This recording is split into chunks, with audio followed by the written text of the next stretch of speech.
Bonjour Thomas Husson. Bonjour. Ça commence solennellement. Merci de nous accorder quelques minutes pour parler un petit peu de tout ce sujet des mondes virtuels, de la réalité assistée, de la réalité augmentée. Peut-être commencer par un premier point de vue, on va se tutoyer Thomas. Qu'est-ce que Mhm. tu penses du segment des lunettes connectées? Parce que pour beaucoup de gens, ça va être une des grosses tendances de l'année 2022. Il y a beaucoup de pré-annonces qui sont faites un peu chez les GAFA. Est-ce que c'est un terminal, un device qui a le potentiel de faire de l'ombre au smartphone? De l'ombre au smartphone? Ah non. Euh, pas avant un paquet d'années, sûrement pas. Ça reste encore assez embryonnaire et oui, il y aura certainement des lancements de marques iconiques dans les mois qui viennent. C'est probable, mais c'est encore assez tôt. Et puis surtout, pour que ça puisse décoller vraiment comme les smartphones, il faudrait que ces objets soient subventionnés comme les smartphones l'ont été. Et donc ça va pas forcément se faire immédiatement. Et moi, je me rappellerai, alors c'est pas, il y a différents types de lunettes connectées, j'imagine qu'on va en parler, mais je me souviens de Zuckerberg, comme toi probablement, on stage à la conférence de Samsung à Barcelone, au Mobile World Congress, il y a déjà un paquet d'années de ça. Il s'est passé pas grand-chose depuis quand même, donc Oui, faut remettre les choses en perspective. il avait traversé la salle incognito parce que tout le monde avait son casque de réalité virtuelle Samsung sur le nez. Il l'avait pas vu passer, je crois, me souvenir de Exactement. cette scène. En tout cas, on va fêter ou on a fêté les 10 ans des Google Glass, hein, ces projets de lunettes à réalité augmentée, comme on disait il y a 10 ans. Maintenant, on les a rebaptisés à réalité assistée, hein, puisque ce sont Mhm, finalement mhm. des images assez statiques.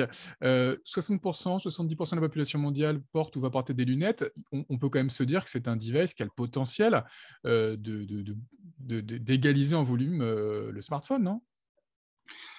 En théorie, oui, si tous les possesseurs de lunettes basculaient et adoptaient ce type de format, mais après, oui, c'est évidemment une idée qui va revenir et c'était un petit peu tôt avec les Google Glass, il y avait tous les enjeux autour de la vie privée et ça reste des inhibiteurs et des freins qui seront toujours là, même s'ils peuvent être adressés différemment. Mais je pense que c'est juste en termes de volume pour remettre les choses en perspective.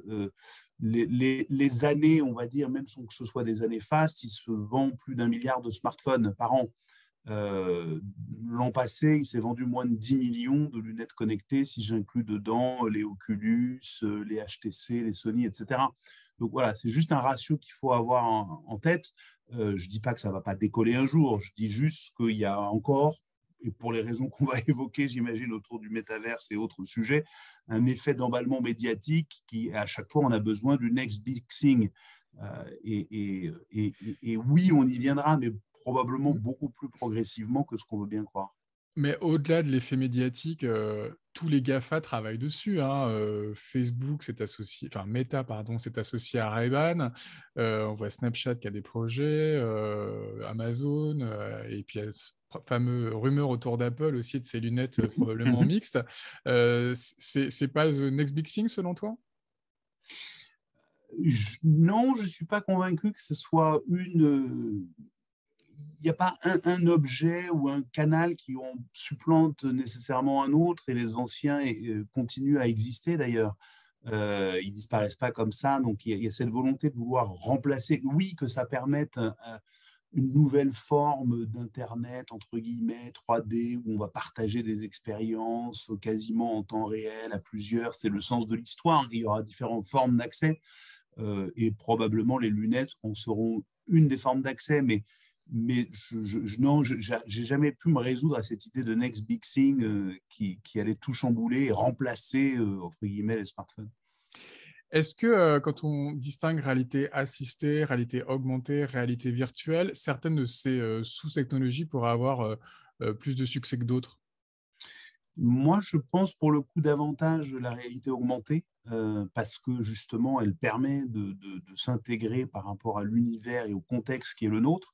Et on peut justement y accéder déjà sur la base installée des smartphones, ce qui est déjà la réalité aujourd'hui, et que tous ces smartphones, malgré tout, ils vont avoir aussi de plus en plus de capteurs et être encore plus intelligents, on pourra encore plus contextualiser l'information.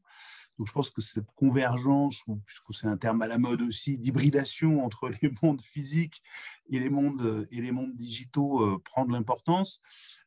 alors que l'aspect totalement, purement virtuel, entre guillemets, va être, je pense, un peu plus limité, avec probablement, et ce qui est le cas aujourd'hui, hein, essentiellement un univers, on ne va pas se raconter d'histoire, pour l'instant essentiellement du gaming.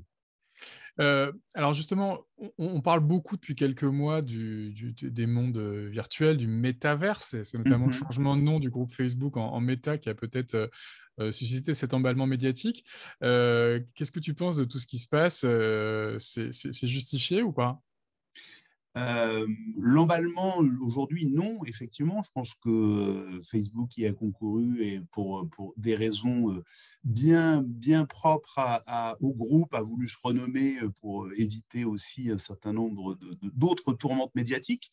Après, aujourd'hui, il y a encore... Enfin, on rebaptise métaverse n'importe quelle expérience de gaming ou de réalité virtuelle.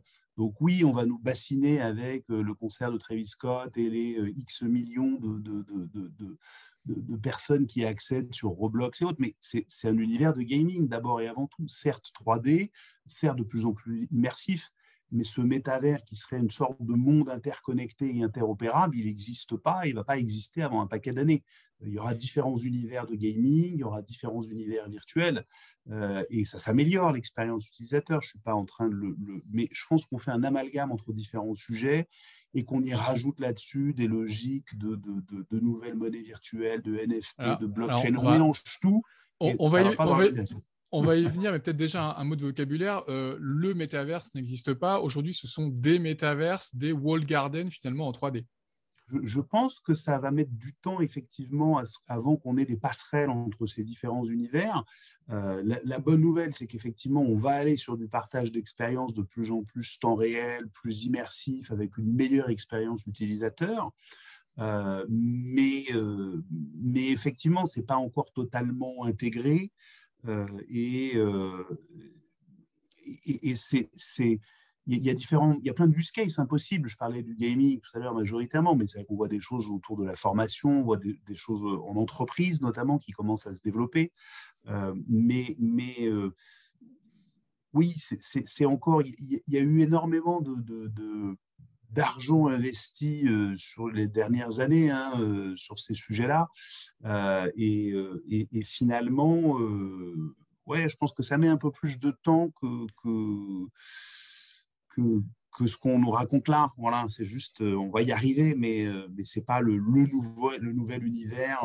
On est vite dans des scénarios un peu de science-fiction dystopique à la Ready Player One. Ça va être juste une amélioration plus immersive d'expériences, effectivement, qui seront plus virtuelles et davantage temps réel et davantage partagées.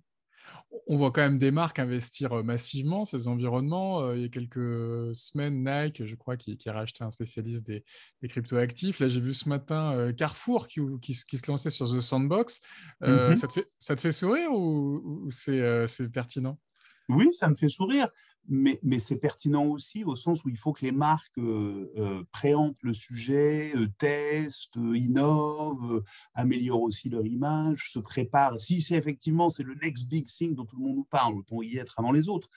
LVMH parlait de recruter un head of metaverse, etc. OK. Et je pense effectivement pour certaines marques, notamment des marques de luxe ou des marques qui sont très présentes dans les univers de gaming, dans la mode, ça a un sens d'avoir une présence virtuelle là où les Mais, consommateurs passent du temps. mais c'est quoi Euh, l'idée? C'est de pouvoir habiller son personnage de, je sais pas, de Fortnite avec une tenue Louis Vuitton ou il y oui, a une c'est d'abord volonté de vendre des biens physiques? je pense que c'est d'abord et avant tout un effet d'image aujourd'hui et certaines générations et certains consommateurs passent beaucoup de temps dans ces univers. Donc c'est une logique médiatique qui a du sens d'aller là, entre guillemets, où sont les consommateurs et de les influencer là où on peut les influencer.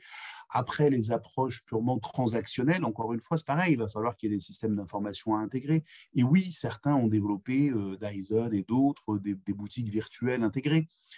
Mais ça va rester pendant un certain temps une part infime du e-commerce. Mais c'est un enjeu médiatique, effectivement, et c'est important d'engager les consommateurs. Manchester, par exemple, a fait ça avec Sony, c'est sympa, un stade virtuel pour engager sa communauté de fans, Manchester City. Donc il y a des opportunités pour les marques, mais il faut les remettre en perspective d'autres opportunités, je pense. Si je te comprends bien, c'est plus de la com qu'un véritable développement industriel aujourd'hui. Ah oui, oui, complètement. Aujourd'hui, oui, absolument, et pour encore au moins quelques temps. Alors, évidemment, les gens qui ont quelques cheveux blancs se rappellent qu'il y a 15 ans, on avait connu une expérience similaire avec Second Life. Mm-hmm. Si on remonte encore plus loin, certains ont même vécu le deuxième monde de Canal+ et Cryo. Est-ce que c'est finalement Retour vers le futur? Est-ce qu'on revit un peu les mêmes engouements et emballements médiatiques? Est-ce que tout ça va se terminer un peu de la même manière? C'est amusant que tu mentionnes ça parce que de Second Life, on avait pas mal parlé pendant la campagne présidentielle de 2007. Alors, je ne sais pas si c'est l'effet. Non, oui, je ne sais plus si c'était Sarkozy ou Ségolène Royal qui avait acheté une Ségolène sur Royal. Second Life. Ségolène Royal. Absolument, voilà. Ségolène Royal. Non, je pense qu'il y a une certaine cyclicité dans les idées, c'est-à-dire que il y a des choses qui arrivent très en avance de phase, on voit bien que c'est la direction dans laquelle on va aller, et puis elles arrivent trop tôt, ou elles vont être réimaginées, réinventées différemment 10, 15, 20 ans plus tard. Donc il y a fondamentalement une tendance, une convergence de fond qui fait que oui, on va aller vers ces univers-là, plus 3D, plus immersifs, plus virtuels. Et ils vont prendre d'autres formes. C'est juste les conditions à l'époque n'étaient pas réunies. Elles le sont davantage aujourd'hui, effectivement, pour que ce marché-là décolle. Après, il y a un décalage entre les aspirations que certains peuvent avoir et la vision un peu fantasmée d'un univers à la Spielberg dans Real Player One ou Snow Crash, dans ces romans-là. Et ça, on en est encore très loin. Mais je pense qu'il y a effectivement du fond et on voit sur des expériences de réalité virtuelle, que ce soit Orange avec la visite de Notre-Dame récemment ou que ce soit Dassault 3D System avec les grottes de Lascaux, il y a des très belles choses qu'on peut faire.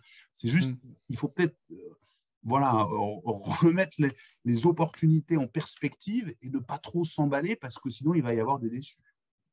Forcément. Alors, Linden Labs, le créateur de Second Life, il y a 15 ans, avait aussi introduit le Linden Dollars. Je crois que c'était un des tout pionniers des monnaies virtuelles. Et c'est aussi un phénomène parallèle au métaverse. On regroupe ça sous l'appellation Web 3.0, mais tout ce qui est crypto-actif, NFT, c'est le corollaire. Ça se développe en parallèle et c'est normal, il faut accompagner tout ça. Ça va avec, mais ce ne sont pas forcément toujours les mêmes notions. C'est-à-dire qu'on peut très bien avoir aussi des transactions classiques avec d'autres monnaies. Et il y a une sorte d'amalgame qui est fait. Voilà, et donc tout ça est basé quand même un petit peu sur une technologie, au final, enfin plutôt des technologies, parce qu'il n'y a pas qu'une blockchain, sur des blockchains.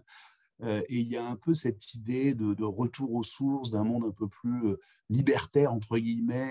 Mais blockchain, c'est bien gentil, mais au final, il faut quand même, c'est pas la technologie qui va résoudre le problème. Il faut quand même se mettre d'accord sur un écosystème, sur une forme de régulation. Et ça, si ça n'a pas lieu, c'est compliqué à mettre en œuvre. Donc, et puis on voit bien que les monnaies virtuelles, c'est pas plus tard que ce matin, je disais dans la presse que Meta, justement, non plus Facebook, parlait d'abandonner son projet dont on nous disait il y a 3 ans que ça y est, ça allait être la fin des monnaies classiques et du dollar. Bon, donc attention à ce type d'emballement médiatique, même si oui, il y a une opportunité et qu'il y a aussi beaucoup d'argent qui est investi dans ces univers-là. Alors Thomas, en conclusion, ça serait quoi le message qu'on pourrait passer aux professionnels? Est-ce qu'il faut se précipiter sur ces environnements 3D parce que c'est le buzz du moment, ou est-ce qu'il ne faut pas prendre son temps et se rappeler que voilà, il y a déjà eu pas mal de faux départs derrière nous? J'aurais plutôt tendance à dire la deuxième solution, se précipiter, non, parce qu'il y a quand même des basiques à fixer et on en parle depuis longtemps tous les deux. Déjà sur le mobile, il y a beaucoup de marques qui ne sont même pas encore au niveau basique et qui n'ont pas un niveau de maturité suffisant. Il y a plein d'autres opportunités, plein de technologies, etc. Donc oui, on peut tester, etc. Mais de là à se précipiter, à moins d'être une marque vraiment à la pointe de l'innovation et qui a un enjeu d'image important et qui a une audience qui potentiellement va aller massivement très rapidement sur ces univers de gaming, je ne suis pas certain qu'il faille se précipiter, non. Donc Forrester va pas acheter une villa à côté de celle de Snoop Doggy Dogg sur The Sandbox. Non, non, non, je te confirme. Merci en tout cas, Thomas, pour ce Merci à toi, témoignage. Jérôme. Et puis à très bientôt. On se À recroisera à bientôt. la Mobile Marketing Association in real life, comme on disait il y a 25 ans.